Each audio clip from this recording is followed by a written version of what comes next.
All right, folks, I tend to talk a little too long, too much anyway, so we're going to kick off a little early.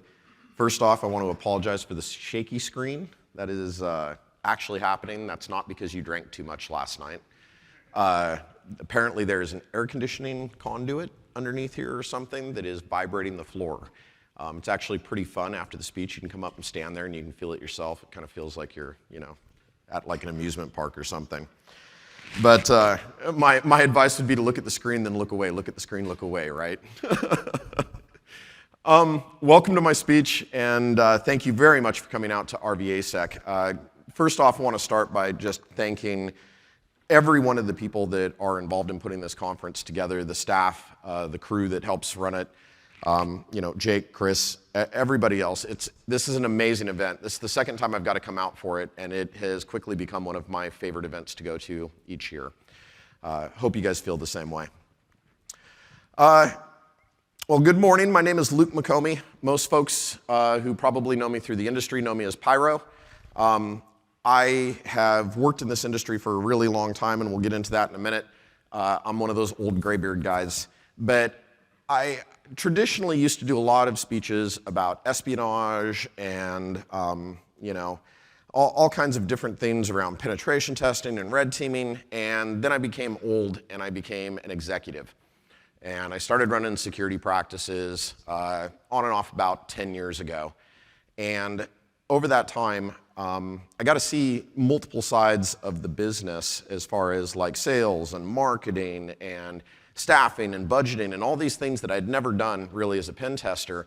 And it made me kind of reflect back on the years of doing the work and realizing that there was like a huge void between the folks that are doing the work, the people who are buying the work, the people who are selling the work, and then the companies that really stand these services up so that they can come out and help you. And that's kind of what this talk is about, is I wanted to give some transparency around how all this stuff gets done and things you can do to enable yourself to get more value out of the different assessments and work you're doing. So we'll get started.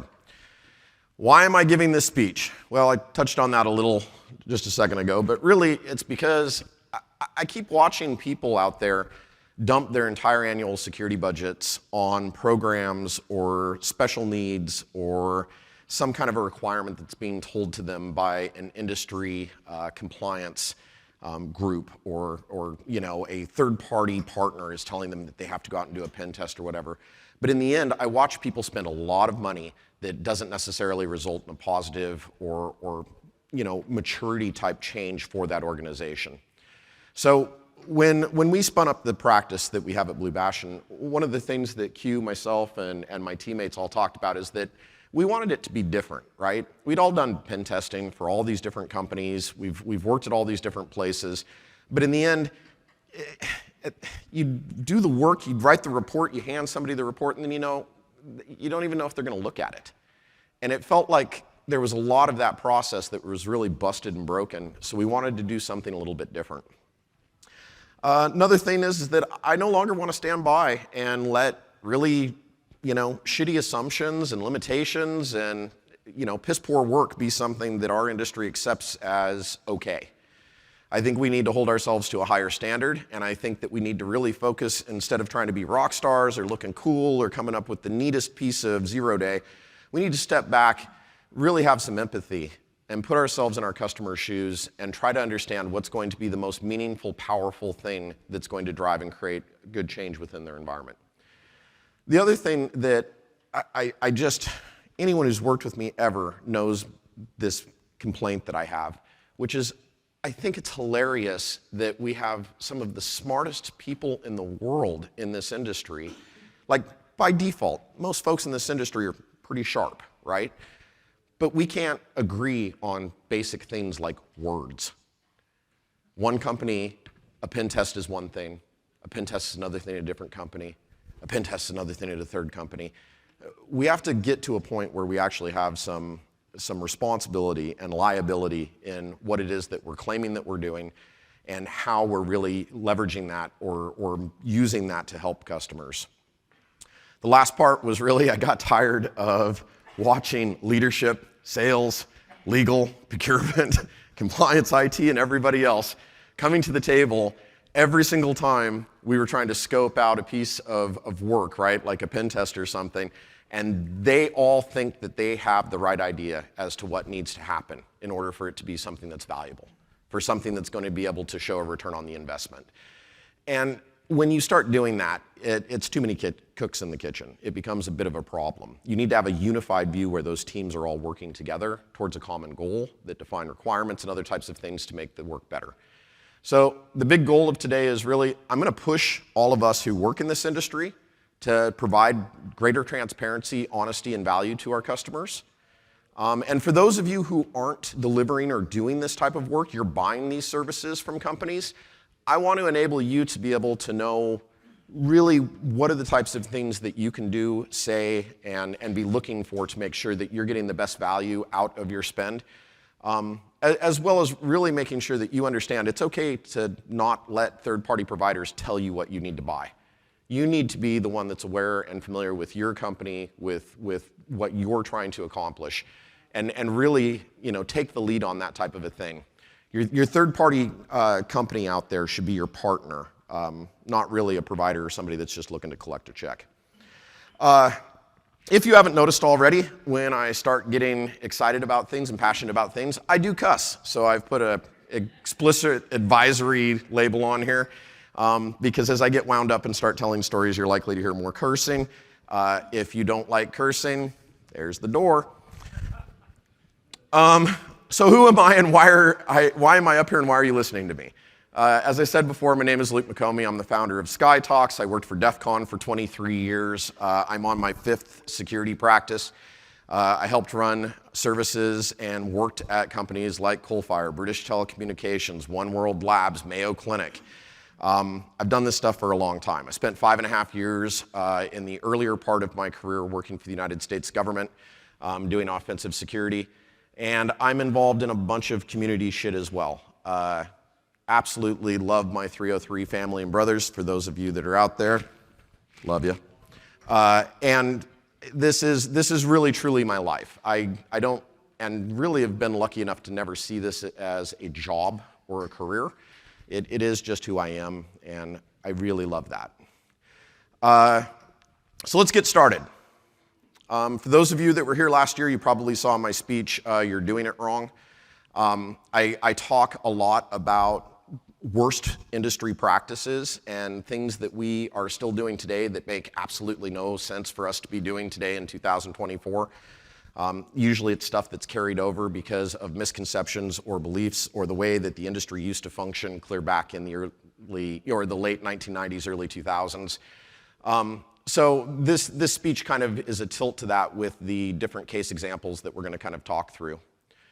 Our company number one, we'll reference and call them Good Practices Gone Best. This is an insurance company that we worked with over the last 3 years, I think. They were founded in the 1880s. They have 200 employees. They've been around forever, 21 offices. They came to us and they said, hey, we need an annual pen test, right? We have a requirement. When we started talking to them, we found out very quickly that this was something that was going out to bid. They already had a current provider that had been doing work for them for a very long time. They were actually pretty happy with their current provider. But as we started speaking to them and started understanding their maturity and kind of what they had in-house and where they were trying to go, we realized that there was a lot that we could do to help them out. The engagement overall that we ended up selling this company over, I think, the first year and a half that we were working with them was a programmatic approach, which I'll get into a little bit more later, penetration testing, open source intelligence, and continuous assessment.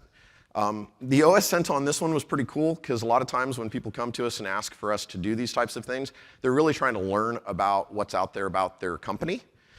In this case, the executive of the company wanted us to personally target him and his family, which was really amazing. You could tell that this guy had done a lot to scrub his life from the internet, but his kids and his wife not so much. So it made it to where we were able to really find out some crazy stuff fairly quickly. They also really have moved to continuous assessment. They're leveraging a product that we partner with, and they're doing continuous assessment. I believe right now it's quarterly, but it's something where we've talked to them about even moving to a monthly approach. Really, the result that came out of the testing that we did for them was year-over-year, month-over-month type improvement. It's something where before they had felt like they had really plateaued in where they were going from a security maturity standpoint. And after going through this process with us, they discovered that there were all kinds of things that they still needed to really go after and to take care of to take that next step. So they have fully embraced that. They've been very positive. My team loves working with them because they're fun. They really don't limit us in scope or approach, and they have done a lot. The return on their investment overall is that at this point, all of the criticals that we originally defined or found in our first assessment against them have been remediated. For any of you that are in pen testing, that's awesome, right? How often can you say that about a customer or a client, that they've actually gone out, spent the time, taken care of it, applied themselves, and got it done? Overall, though, they've seen about an 80% reduction in non-accepted and identified risk. So pretty cool stuff. They've made advancements in their security program processes and procedures, and as I mentioned before, up next they're really moving to a periodic or ongoing penetration testing and a vulnerability management approach. Good for them, right? This is why I've got Borat up there and the little kid sitting there doing his thing, is that these guys did it right, and I wish I had a million of these types of customers. It's interesting how it seems like this is kind of the anomaly versus what we should expect as the right way to do it and the kind of customer that we're trying to always go after. Customer number 2, we'll call out to bid. They're a large outdoor entertainment company founded in the 1960s. They have 7,000 employees worldwide. They're in 4 countries. They have 40 offices. A lot of you have probably already figured out who I'm talking about, but I promised I wouldn't say client names. They have more money than God. They told us over and over again they were not limited by budget. They put out an RFP process. It was very detailed. It was some ridiculous 4-month process for them to collect bids and to go through all this stuff and answer questions and do all these different interviews. And really when we sat down and talked to them, we looked at the RFP. The RFP laid out every single thing that they expected, wanted, went through it, filled it out. In the end, it ended up being like they wanted a pretty standard offensive security program that included internal, external penetration testing, wireless assessments, some application and API work, security awareness, and social engineering, right? So pretty full scope kind of an approach of how they wanted to go at it. When we'd asked about budget, they said it wasn't published, but not to worry about the money. Just recommend what you thought was best and to scope it as you thought it was appropriate. The maturity, again, they're very mature. They have protected themselves from the edge to the desktop. They've got dedicated security staff. They have all these folks out there that do all this different work. They follow several different GRC requirements and controls. We were pretty impressed overall. By the way, you'll notice we didn't win this engagement. Part of the reason I can talk about this is because we have close friends who actually work at this organization that shared a bit of the story I'm sharing with you. So part of this isn't my story, it's theirs.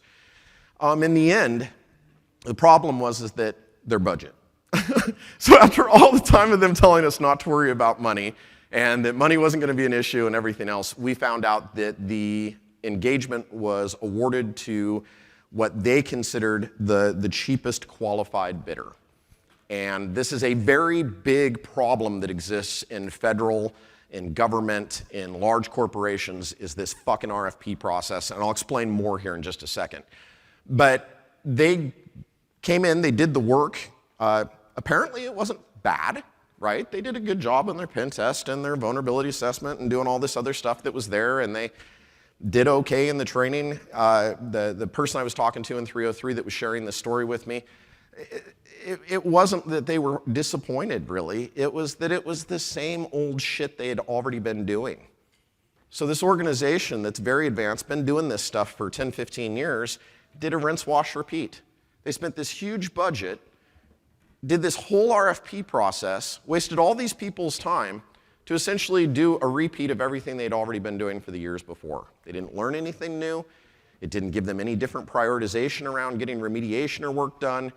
They essentially are sitting in the same place they were before.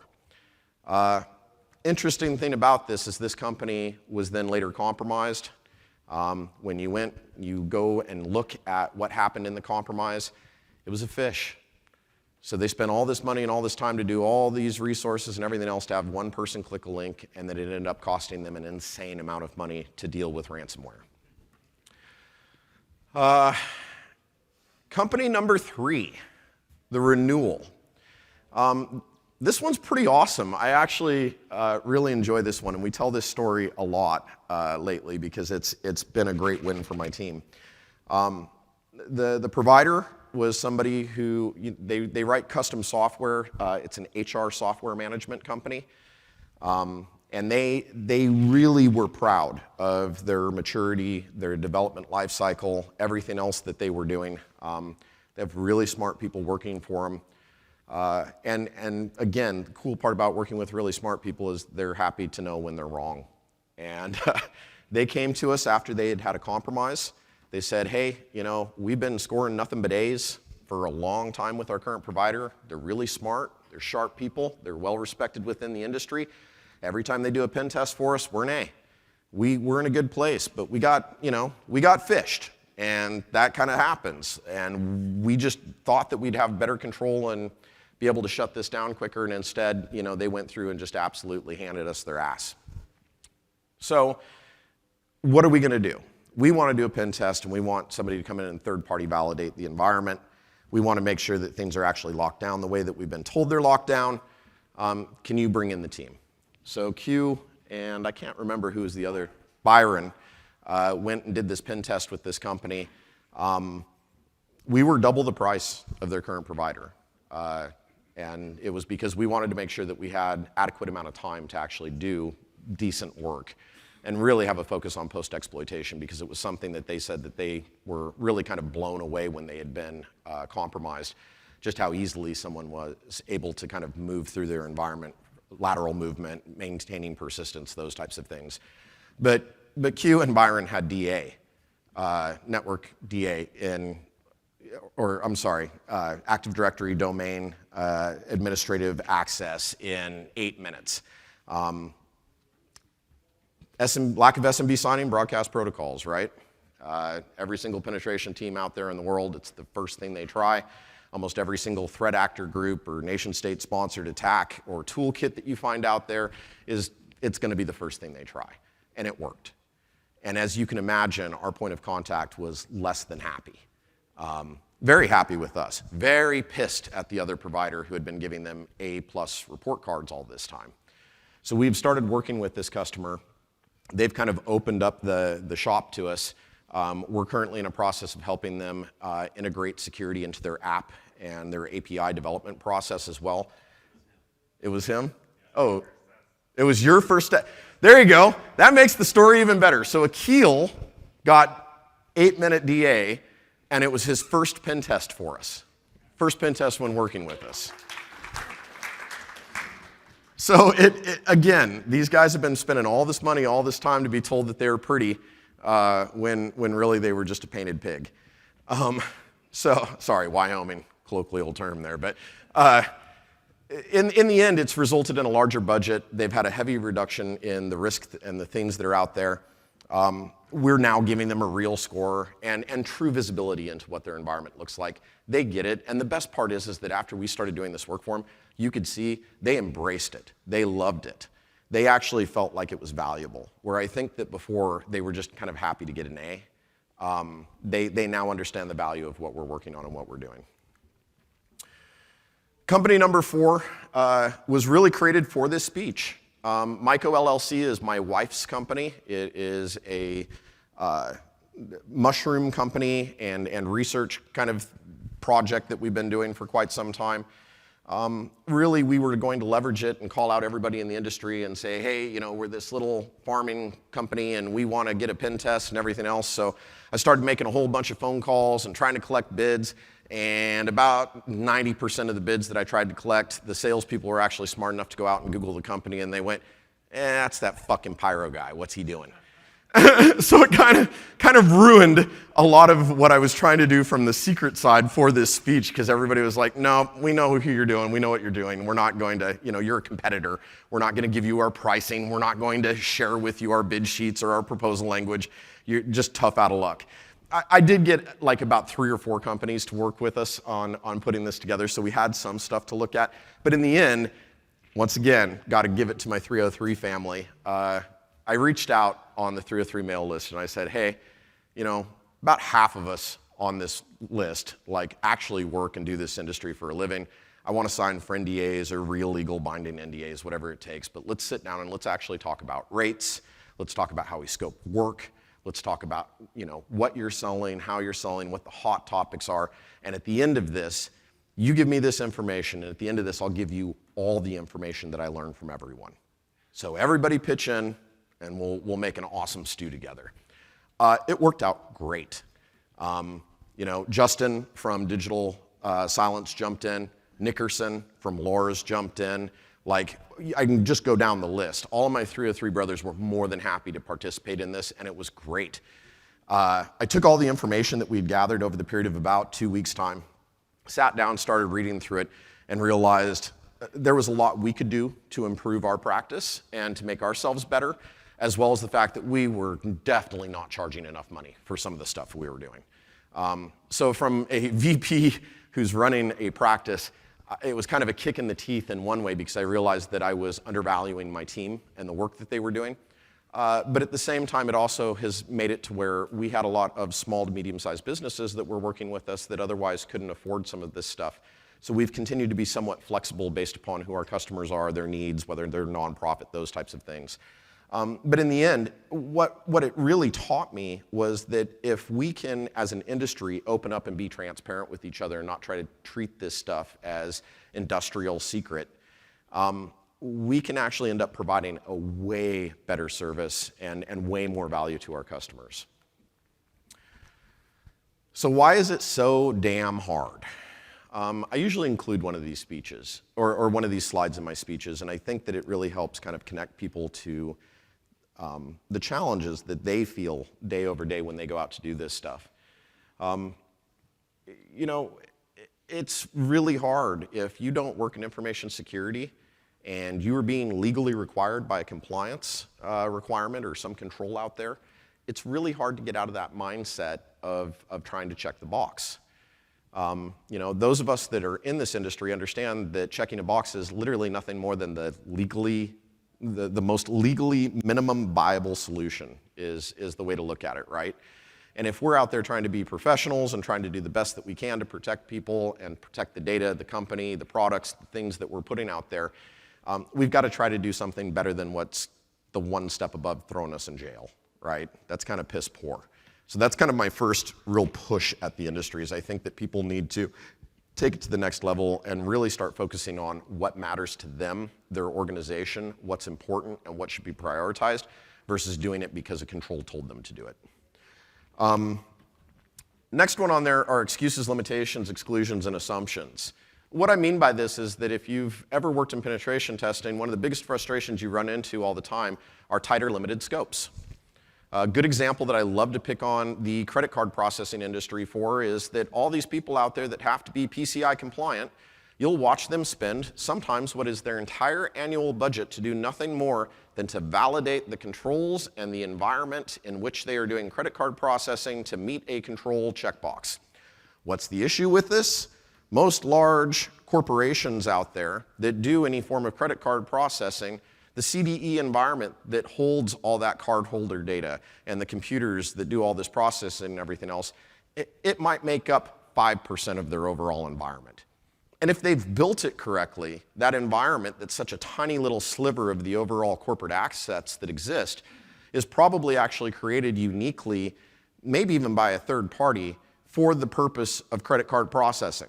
So in the end, you're paying for this ridiculous pen test for somebody that, here's one of those secrets for those of you who don't work in the industry, they're coming out and they're running an Nmap scan to determine if your CDE environment can be hacked from your corporate network. It's an Nmap. That's it. And they say that that's legally the right way to do this work. We should never, as an industry, accept this and say that that's valid, right? I've worked at 3 different companies that make huge amounts of money off of PCI over the years, And in every single one of them, we sit there as the people doing the pen testing going, I need to pen test the hosts that are in the environment. Let me attack those hosts. Let me attack the applications that are being leveraged to move this data. And what do they say?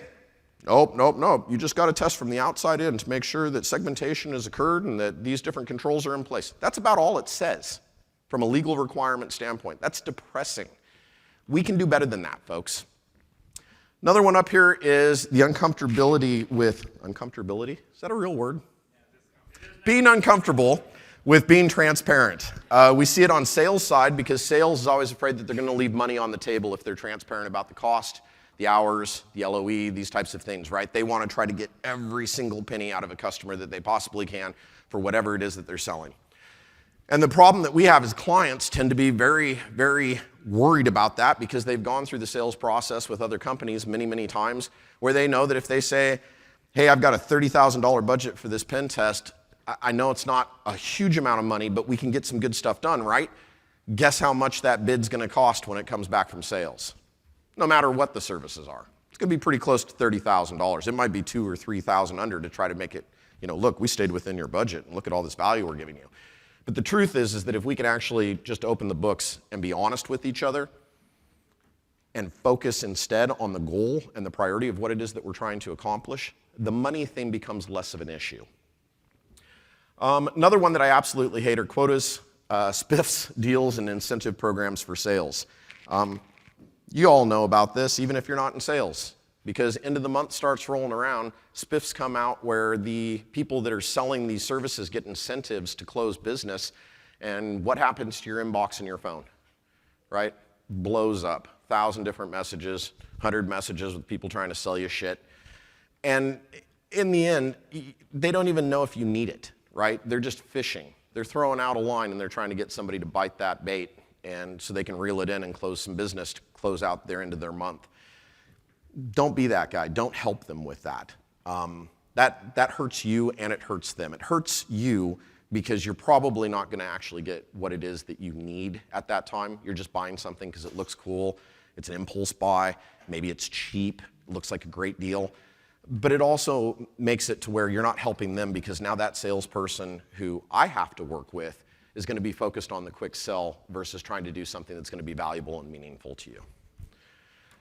Can versus custom, price versus value. It's pretty simple to look at that. If you go out and their approach, is the same approach, you talk to 3 different customers who are working with the company and each one of them has the same bid sheet and it's the same canned approach, the same services, you're going to get a whole bunch of canned deliverables and canned answers and canned feedback. Is it valuable? Sure. But it's not going to be as valuable as having somebody come in and do customized work that is targeting specific things that are meaningful and important to you and your business. So really, when you look at the canned versus custom approach, you will pay more for that custom approach, but the value is going to be infinitely better than something that is, been done for 5 other people and they've just went and done a, edit, search, and replace the company name every time they generate the report. It's hard because everybody wants an easy button, and this is something that I think a lot of people, I was having a great conversation out in the hallway right before this where, back in the day when us old guys were doing, Novell networks and Windows NT networks, if you were a network or a system admin, you had to know it all. You didn't have people you could call.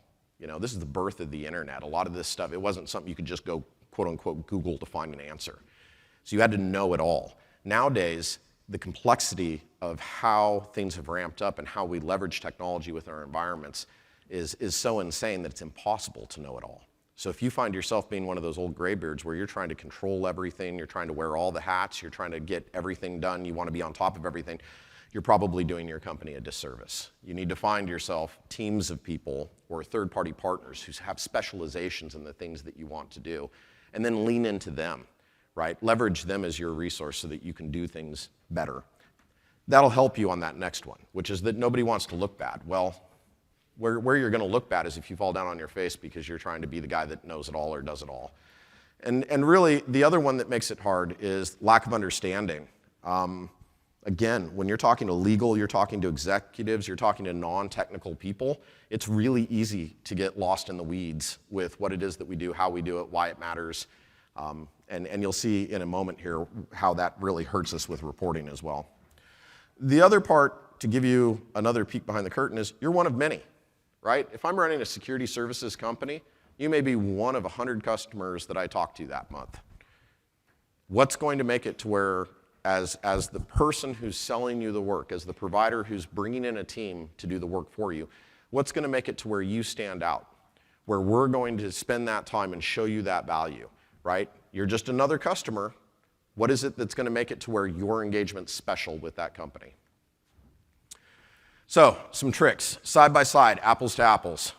This is really knowing what to look for when you're going through the scoping or the bidding process and the types of things that can kind of bite you in the ass. We talked about this a little at the start. A lot of customers come to us. 90% of them probably say, I want a network pen test at one time or another. When we start talking to them and working with them, we'll go through all the different things and we'll scope their environment. We understand the number of IP addresses. We understand how their network stood up. We understand the architecture that builds it all. We understand all the different devices that are there, right? We go through and we collect all this information. We put together a good bid for them. We make it an appropriate level of, level of effort, meaning that I'm not going to charge the customer for a whole bunch of time to have my people sit on their thumbs, but at the same time, I'm also not going to undercharge the customer to where my team doesn't have enough time to do something that's valuable and meaningful for the customer. So you find this balance. We'll hand the deliverable over to them, or the proposal, and we'll say, sign it, we're ready to do the work, we can help you in 6 weeks from now. Let's get it signed and done. And they look at it and they go, oh my God, this is 2 or 3 times more expensive than what we've ever paid before for our pen test. And we go, is it? And the salespeople will do me the favor of going, can you share with me, sanitize it, since, take off pricing, take off the company name, we don't care. But share with me what you can, your last penetration testing deliverable that you got for half this price or for a third of this price. And what we end up seeing is doctored up Nessus reports, automated reports that are generated by a third-party tool, no validation of technical of anything, right? You'll go in there and you'll find all kinds of false positives and all kinds of issues and other problems. And what it really is they've done nothing but a doctored up vulnerability scan. Where it really bites you in the ass is that it probably doesn't meet your legal or your insurance requirements. So these companies have gone out, they're limited on their budget, they've spent potentially tens of thousands of dollars to get a quote-unquote industry pen test. They get the pen test at the end, they read the results, they go, yep, check that box, and then guess what happens next week? They get compromised. And then the insurance companies come in, and the instant handling teams come in, and they start doing instant response, and they look and they go, yep, this is definitely a problem. How were you guys this bad? Show us your paperwork, show us your proof. And they'll hand over the penetration testing report that they paid $19 an IP address for or whatever that was done out of Singapore, and they grab the document and they look at it and they go, this isn't a pen test. We don't know who these people are. They're not industry certified. There's no standard process being followed. There's no accepted methodology. And all of a sudden, you have a company that not only is going through an incident that may be costing them millions of dollars, they've just found out that their insurance provider's dropping their ass. And cyber insurance isn't going to pay a dime because when they checked the little box, said that they had done a pen test, which they thought they had, it turns out that it didn't meet any of the requirements that the underwriter actually expected to see. With vulnerability assessments, at least in that situation, you start seeing some technical validation where someone's going out there and they're really trying to figure out what these different vulnerabilities and weaknesses are, whether or not they're valid or false positives. A lot of times when you look at the reporting from that, it's going to be something that's white labeled, pretty heavily templated. It costs about half the price to 3/4 of the price of a typical network pen test. The value that you get from it is really visibility of the different technical vulnerabilities that exist on live systems at the time when the scan was performed that were able to be validated at a later time. And if it was on a laptop and it was a critical issue, if the tester didn't notice it at the time when the scanning was done, then that system's now been disconnected to the network and can no longer be validated or checked, and probably actually isn't going to end up in the final report because they weren't able to prove it. You can see the issues here, right? There's a lot of loss that goes on. When you actually move into true, actual, real penetration testing, the focus becomes less about counting vulnerabilities. It becomes more of a focus about risk and impact, right? The presence of these various vulnerabilities or weaknesses within your environment gave us a foothold that led to this compromise, that allowed us to then pivot within this environment, that allowed us to dump these credentials, that allowed us to gain access to these other forests and other domains within your environment, so that we were able to see your profit and loss statements. We were able to see personally identifiable information. We were able to capture credit card data and information, whatever it is. When you start talking about actual penetration testing and reading through a report that a company has given you, you need to see a flow, right? A methodology and a process of how they are recreating or replicating what a real-world attack would do. Next one, scope of work and proposals. Why are there so many secrets? This is side by side. These are real responses to the same engagement or the same ask from a customer. Our competition, when they filled out the cost matrix for blah, blah, blah enterprise, said, our fixed professional prices will be $12,800 for this pen test, right? We're going to knock that out. What are they doing? What are they going to do as part of that pen test? What's it cost per hour? How many hours are being leveraged or utilized? How much of that time is actually going to, project management or quality assurance or other types of things? At our company, we're excessively transparent. We try to break it out exactly what it is that we're doing, what you're going to get from us. And again, this isn't heavily detailed, right? These are bullet points. I'm not writing paragraphs of this shit for people to read. I'm saying this is what you can expect at a minimum. And at the bottom, this is probably the most important thing that I think the industry needs to open up and start doing, is being transparent about the number of hours that are going to be used in order to conduct the assessment and what it costs per hour. It's $320 an hour, 42 hours to deliver this service, 32 of those hours are technical delivery, 4 hours of project management, 4 hours of director oversight, 2 hours of quality assurance and peer review. Now, if I'm a customer and I'm reading something and I see this, I'm going to understand and have a lot better ability to sit there and process whether or not what I'm being sold is valuable. Methodologies. This slide's fun. I typed pen testing methodology into Google Images, and this is what it gave me. What's interesting is that all of these different methodologies that are shown here, most are unique and different, are 5 to 7 steps. They have the same 5 to 7 steps, the same descriptions, the same process. It's stuff that we've kind of adopted over time, but it's definitely something where you could get lost in the sea of different methodologies to apply or follow as you're doing different types of testing. With deliverables, there's a lot of problems, right? This is from a real deliverable that one of our customers shared with us when they were trying to compare our services. Can anybody tell me why this sucks? What's missing? Yep, that's right. IP addresses, applicability, anything to actually tie the client to what's going on. Port 21 is open, guys. FTP is critical. Why? Tell me why, right? It's like you look at this stuff and it's like LLMNR, okay, so I could get every single domain and username password, but that's less important than FTP being open. So if I'm a non-technical executive, I'm supposed to make decisions and actions based upon what we're doing for remediation and next steps within my environment. How the hell does this help me at all? The other problem that we often see, this is one of my favorites, is overcomplexity. What the fuck is that telling me? I looked at this for hours, got to the point where it started becoming like one of those like trick things where is the box coming out? Is the box going in? Is the box coming out? Is the box going in? I still don't understand what I'm looking at. But this is on one of the reports of one of the most respected companies in our industry who does this testing.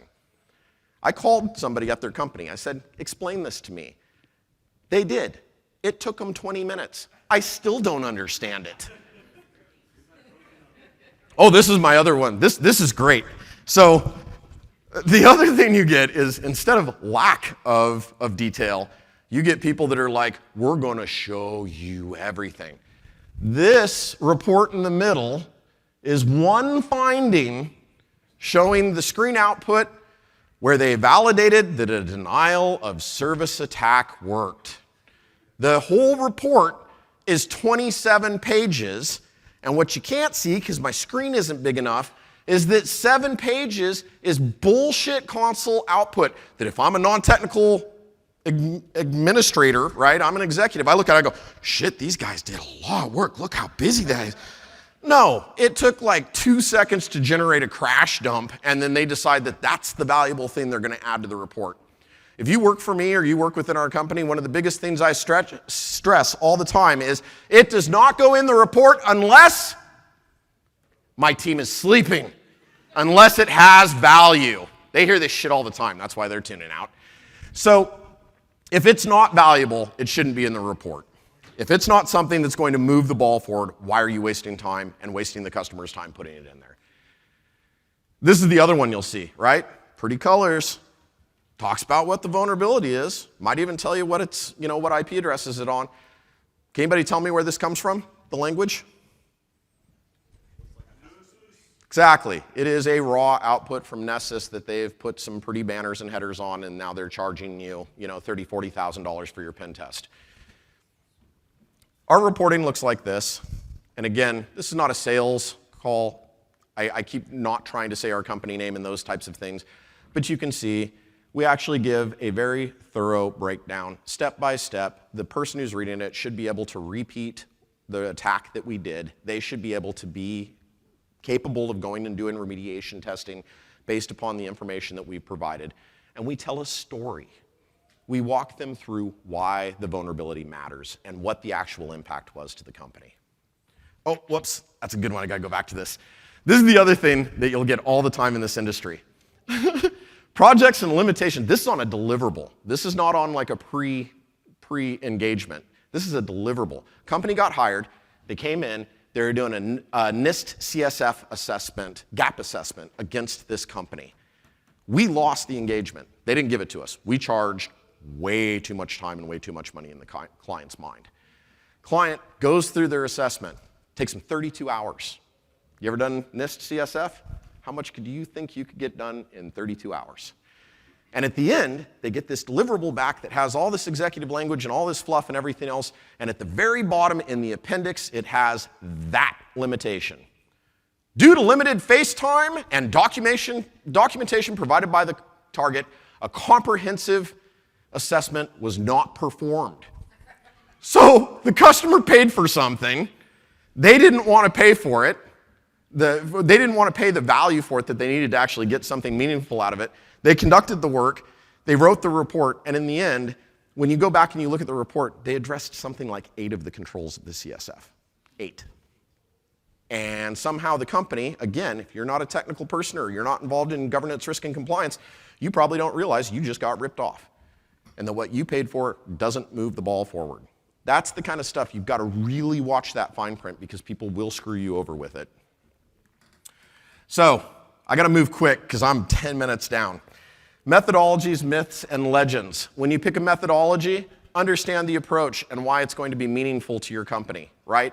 Again, I watch a lot of people go out and adopt something because it's what the industry tells them to. Doesn't mean that all the compliance controls or the different things that are defined in there are meaningful or even applicable to your customer or to your company. Really focus on depth, risks, and impact when you're doing that. And try to stay out of the weeds. We watch a lot of people that get really focused in one area or another. The great one is like multi-factor authentication, right? Great thing. Most people should have it. But right now we're watching companies spend their entire annual security budget to check a box for an insurance underwriter requirement that says they have to have MFA on anything that's external facing. And now they've blown their entire security budget on trying to implement a control that the very first time a hacker goes and says, hey, click that link so that I can go ahead and access that VPN. Guess what the user does? Clicks the link, right? So now you've just spent your entire budget to not actually fix the problem that was the problem in the first place. Common myths and mistakes. Do look at my other speech. I've done it a couple different places. The industry worst practices. There's a lot of lessons that you can learn in there that'll really help you make sure that you're not kind of being the noob in this stuff, or that people aren't taking advantage of you. Really, also too, remember that spending money is hard, and we all have limited budget. But if you are going out and you are making decisions and conducting the pen test after the incidents occurred, you're probably behind the ball a bit. Cool legends to go look up. RAND is kind of where a lot of this stuff comes from. Back in the day, the government and RAND Corporation came up with something called the Willis Report. If you don't know your history behind this stuff, it's really neat, but it's where a lot of the foundation around penetration testing, vulnerability assessments, these other types of things come from. Buying in. This is absolutely critical, right? If you are going to do this work, you've got to buy into the company that's doing the work. You've got to get the executives and the economic buyer to buy in. The tips that I've got up on the screen are ways that you can really help get to that point where you're making sure that you're spending your time, your effort, and your value around this in the right way. I also say growing up versus playing games. You know, everybody out there, when we first started doing this work, you go back 20 years, Chris Nickerson, Ryan Jones, and I running a practice at Alternative Technology, Pyr0. We'd have people call up all the time, and they had seen the TV show, or they had seen, you know, our previous work before, and they're like, I want a black approach, like black hat approach. Come and hack me. Don't tell me where you're coming from. We're not giving you any information. Blah, blah, blah, blah, blah. Sounds cool.